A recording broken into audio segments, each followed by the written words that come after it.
Okay, this system is going to be about how we're going to create follow-up tasks for your sales team automatically in Salesforce and why that's going to make you guys more money by doing that. So we'll review this diagram together. This is the system itself, how it works, how we would implement this in Salesforce.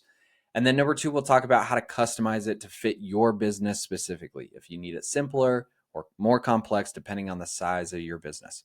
So the first thing we want to do is jump into the diagram, explain the system and the why behind this in the first place. So I made a claim there. I said that this is going to make you more sales and keep the sales process more efficient. So I want to explain how and why I think that. The reason behind that is when we think about your sales team, the more time that they spend on the phone or in their email inbox, the more likely it is that they bring in business and money to the company, right? So we could also think the opposite.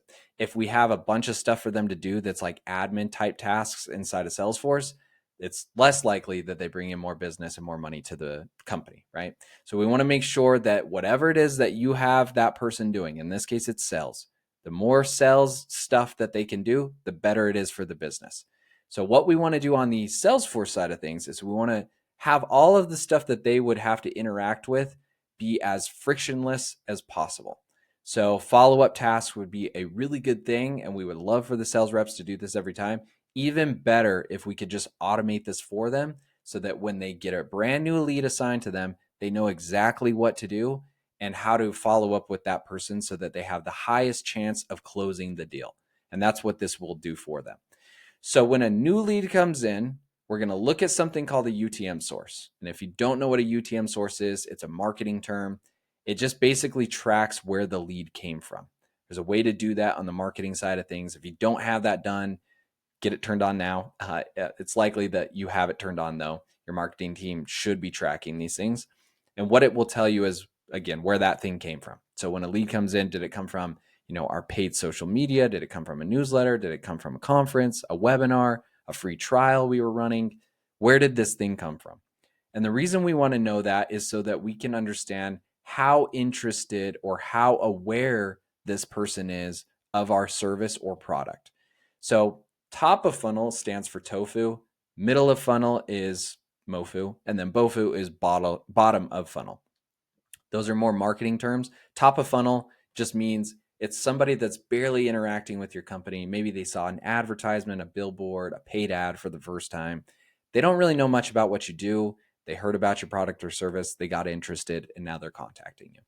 Middle of funnel, they've interacted with you a little bit more. They're maybe signed up for like a newsletter. They maybe attended a webinar. They maybe went to one of your conferences you host, something like that. So they're a little more warm lead. And then bottom of funnel is this is like where you're ready to close them. They've looked at all your stuff. They feel confident that you can deliver. Now it's a lot more about pricing and how we're going to get onboarded, the team I'm going to work with, stuff like that, comparisons to other competitors that you guys are working with. And we want to know that up here so that we can create those follow-up tasks for the sales rep so that they know the exact kind of person that they're going to be dealing with. So it would be great for the sales rep to know, right? If it comes in and it's top of funnel. Okay, when I talk with this person, I know that they're not going to have much education about who we are. So I'm probably going to have to do some discovery, spend a lot more time on their pain points, why they even got interested in the first place. And I also know it's a little bit colder of a lead. I'm probably not going to close this one right off the bat. Probably going to have some follow-up stuff. And that's what those tasks are for. Sending out a reminder or setting a reminder on the lead to say, hey, in a couple days from now, after you talk with them, send them a lead, send them maybe some testimonials of who has worked with us from our product or service. So you want to have some follow-up tasks that would apply to people at this awareness stage, the top of your marketing funnel. Same goes for middle of funnel and same goes for bottom of funnel. You're going to talk to these people different. So that's why we're splitting it up by these groups. The next thing you want to do is also figure out the location. Sometimes this matters a little bit more or a little bit less, depending on what you guys do as a business. But it is something we want to call out because typically you have a sales rep assigned to specific areas, either to split the leads evenly or because there's like regulations and things like that per country that you have to be aware of. And so you train people up in those specific areas so that they can handle those types of objections. So in this situation, we gather their location. We understand they're from the US. It's going to go to number one. If it's from Asia, it's going to go to 2. If it's Latin America, it goes to 3. And then the last thing we're going to do here is send some type of notification to that sales rep. So it's one thing to assign a lead and get a new one in here, which is great. We want to take it a step further and notify that sales rep so that they can call that person almost immediately. The sooner we can get a sales guy on the phone to talk to somebody that just got interested in what we do, the higher chance it is that we can catch them in that buying mindset so that we can try to close them out, right? So we want to send either a Slack or a Teams message, which we can do automatically from Salesforce, or we want to send some kind of like Outlook or Gmail email notification. If you want to do both, you can. If you want to pick one, you can. It doesn't really matter. We could do either or. In our situation for our business, we have it sent to Slack, since Slack is our primary communication channel. So we send them a Slack, hey, this new guy came in. Here's the first name, last name, the company they work for, what their interest level was, and what they asked us on our form, right? And it sends it right to the person with a link to the Salesforce lead. So they can click right into that, go see that lead, then go see these follow-up tasks inside of Salesforce that will tell us, hey, do task number 1, 2, 3, and 4 to be able to move this person along.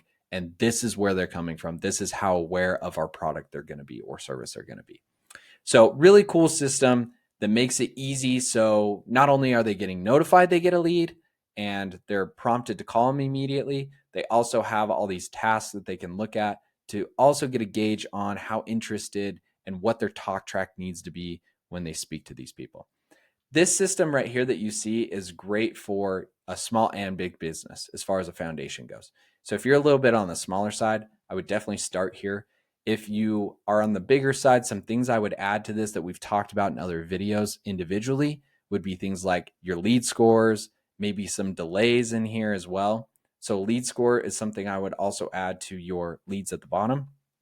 That also will call out a specific number. It's typically between 1 and 100, letting the sales rep know when they look at the lead, this is how hot or cold that they are. So it's also just like another indicator without them having to dive into these tasks, look at it, see where they're from, all that kind of stuff. It'll just tell them a number and say that like 75, 85, 95. Okay, great. I know this is a really good lead because it's a higher score, or I know it's a bad lead or less warm lead, I should say, if it's a lower score. So that's a great way to kind of look at it as a next step. The other consideration that I would go through is some type of delay here. Sometimes there's like a delay that you want to offer to also enroll them into some type of lead nurturing system. So at the end here, if you're a little more complex and you have a lead nurturing system or you want to nurture your leads, what I would also offer is trying to set up a system to where, okay, great, they were top of funnel. This is the lead nurturing sequence we need to put them in so that over the next 7 days, they get testimonials, they get some pricing information. We talk to these X pain points that are really common, or it's bottom of funnel. Okay, they've already done all that. So here's specific call outs to like a sales rep that they could talk to when they're interested, or like, again, a specific testimonial to a pain point about pricing that can kind of push them over the edge. Stuff that they may be considering in bottom of funnel versus top of funnel. So that might be another item here towards the bottom I would add if I was a little bit of a bigger business that is trying to focus on those things at that point. So some cool things here that we could definitely implement. And then, of course, if there's anything outside of these guidelines, this is not a one and done type of thing. This is a template to give us an idea of where we should start in a foundation. We can also talk through these things for your specific business so that we can make any modifications to this that would be necessary to make this even better. So if that seems interesting, you should be able to click a link below in the description. That'll set you up with a call with us. We can see if we're a good fit. And if we are, we would love to come in and implement this for you guys inside of your Salesforce.